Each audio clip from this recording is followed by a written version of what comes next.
Haanser Belang, GroenLinks en D66 binnen uit de coalitie met Frisse Wind Haans, de SP en Lijst Soosma stapt in Haans. De partijen in de coalitie hebben meningsverschil over tal van zaken, waardoor besluitvorming dreig is. De brede coalitie had 2 jaar lang staan houden. Er had geen sprake geweest van opzet bij de moord op Paswinta Dijkstra in Snits juni verleden jaar. Dat verklaarde de verdachte uit Denenkamp van de man bij de behandeling van het hoger beroep. De man werd eerder veroordeeld tot 18 jaar gevangenis met TBS. Pieter Vogels, Steven de Bruin en Joshua Talsma waren juist in French geplaatst voor de PC.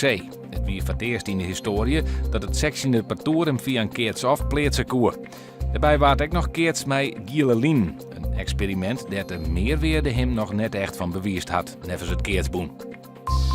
De politie had 2 mannen van 24 en 27 jaar uit Ljouwt aangehouden vanwege de oerval op een goudbus, met juni in de wijk Belgaat in de stad. In deze zaak binnen al 4 mannen aangehouden, 1 van hen zit nog vast. De politie sluit meer aanhoudings net uit. Aan het begin van de juni is er kans op regenbuien, dat ik tonger bij zitten kan. Vannacht wordt het zo'n 15 graden. Morgen droeg waar, zinnen en temperaturen tussen de 20 en 23 graden.